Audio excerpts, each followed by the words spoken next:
Hi guys, and welcome to my channel, or welcome back if you've been here before. My name is Leslie and I make videos all about luxury, shopping, sometimes career, so if that sounds like your thing, definitely consider subscribing.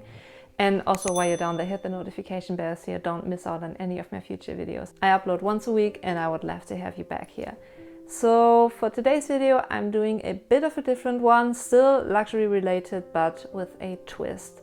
You might have noticed in my intros that I mentioned that I also film videos about career-related topics, and that's what we're going to do today. I'm going to share with you my opinion when it comes to wearing luxury designer items to the office. And towards the end of the video, I also have an unboxing of a handbag for you that I bought a couple of months ago at this point. So yeah, let's get started.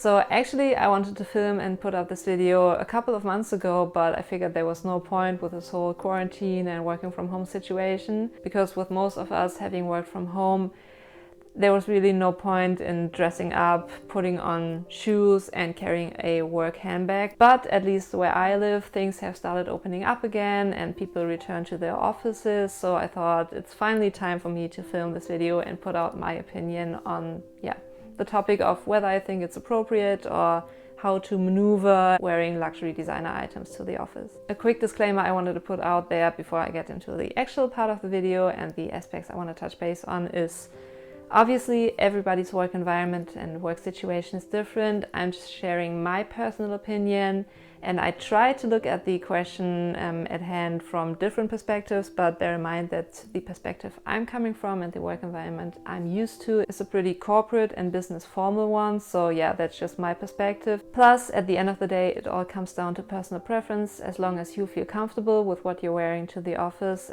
here are just some suggestions or maybe some aspects that you should take into consideration when you're not sure about whether to take your Chanel earrings, your Louboutins or your Louis Vuitton handbag to the office. Number one, assess your work environment. As I pointed out earlier, work environments can vary quite a lot depending on your geographical area, but also the industry you're working in and the profession you're working in. For example, when you're working in fashion, which obviously can still be a very corporate and high stress environment, you might be able to get away with a little more quirky pieces and out there designer items that you can recognize as being designer because you're in the fashion industry, and the industry might be a little more open to wearing expensive items, whereas in more corporate or conservative industries you might want to stay away from obvious logos and stuff. The second aspect you might want to take into consideration is hierarchy and your position at the company that you're currently working at. How long have you been there? How far have you progressed in terms of the corporate ladder? Because especially when you're pretty new at your company, you want to be acknowledged for your work and contributions, right? You want to be the girl that gave this amazing presentation in last month's meeting or came up with this great idea or strategy. Not necessarily like, oh, that's the girl that's wearing her Louboutins every day to work, right? Or, oh, that's the intern that's wearing a Chanel bag to work. Also, wearing designer items to the office might end up backfiring on you, especially when you're going for a promotion or a pay rise, because when you're dripping in labels all day, every day, that might set off the wrong tone. And I mean, obviously you do want to look polished and put together at work and all that, dress for the job you want, not the job you have kind of thing. But still, I'd say, especially when you have bigger goals and want to progress throughout the corporate ladder and ask for a promotion and stuff, maybe lay low on the obvious labels. And the third aspect I want to touch base on kind of ties in with the previous one, but from a different perspective, and that is salary. So what I mean by that is, let's say you earn 2K a month and your colleagues make roughly the same amount. I, again, only my personal opinion, would kind of feel uncomfortable wearing a handbag to work that's worth a monthly salary or even exceeds your monthly salary. I don't know, maybe it's a matter of me being overly self-conscious or thinking too much about what others might think of me, but here are a couple of scenarios I would want to avoid. Scenario 1.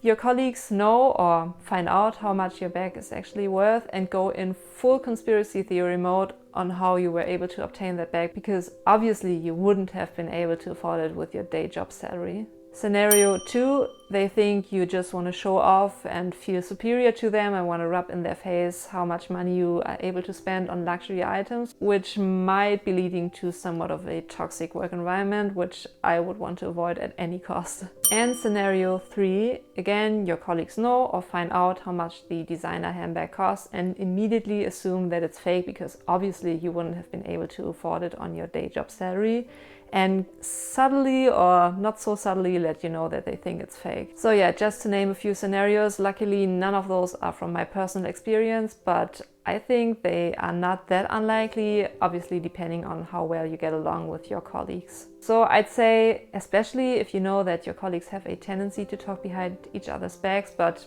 in general just to prevent any unnecessary stress at work, I'd say maybe refrain from wearing obvious logos to work, just to play it safe basically. I know you might be super proud that you were able to save up for a particular handbag or pair of shoes, necklace, what have you, but unless you know that both your colleagues and your boss and in general the work environment that you're used to and working in is comfortable and okay with the employees wearing designer items, I'd say stay away from labels, especially from obvious designer items with big branding and stuff, and yeah, maybe play it safe a little. So to sum it up, I don't think wearing designer items to work is a complete no-go. Just take your work environment and the other aspects I pointed out earlier into consideration, and also obviously there are different types of designer items. Personally, for example, I wouldn't wear a Neverfull in the monogram canvas to work because the monogram is so loud and obviously designer. I'd be okay with wearing my Damier Ebene Neverfull to work, for example, and I've definitely done that even when I was an intern and I didn't feel like self-conscious or anything like that, because the Damier Ebene is definitely less flashy and in your face as the monogram canvas. But yeah, just to give you an idea, obviously there are, for example, the YSL Tote, which has a similar design to the Neverfull, so super practical in terms of size and dimensions for work, and there's literally almost no branding on that one. I think only like a little tiny embossing saying Saint Laurent, so that would be amazing because it's basically indescript and could be a Zara bag, for example. So if you're determined on wearing a designer handbag to work, maybe choose one that is pretty minimal in terms of logos and branding. Or, which is a perfect segue into the second part of the video, which is the handbag reveal, pick a contemporary brand. I did mention Espinal of London in my video about the best contemporary brands. I'll link that one down below in the description box. And I also mentioned in that video that I've been thinking of buying a Espinal of London bag for quite a while now, and yeah, I did, obviously, and there we go. I specifically bought this one for work because it's similar in structure and design to the Neverfull, but less flashy, which I appreciate. So this is called the Regent Tote. And talking about minimal branding and stuff, the only aspect you can tell it's an Espinal of London bag is this tiny embossing with like gold on here, which I think is pretty minimal.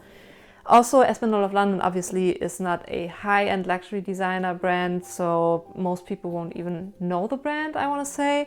But yeah, it's full leather, and I went for this beautiful tan shade, which I think is really beautiful, both for summer but also for winter.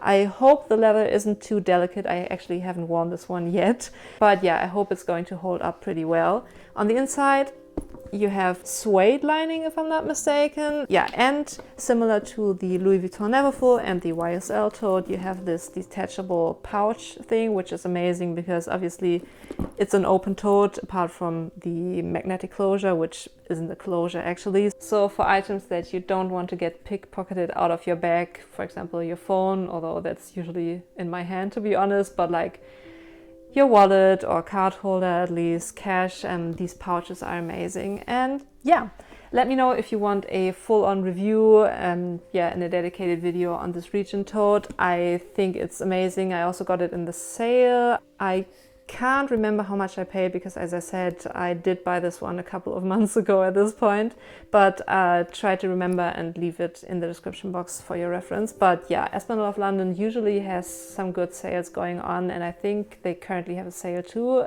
if it's still live. But yeah, definitely check them out. And the shipping was super fast, plus it came with the dust bag, and even like this shopping bag was inside the box that got delivered to me, so that's amazing.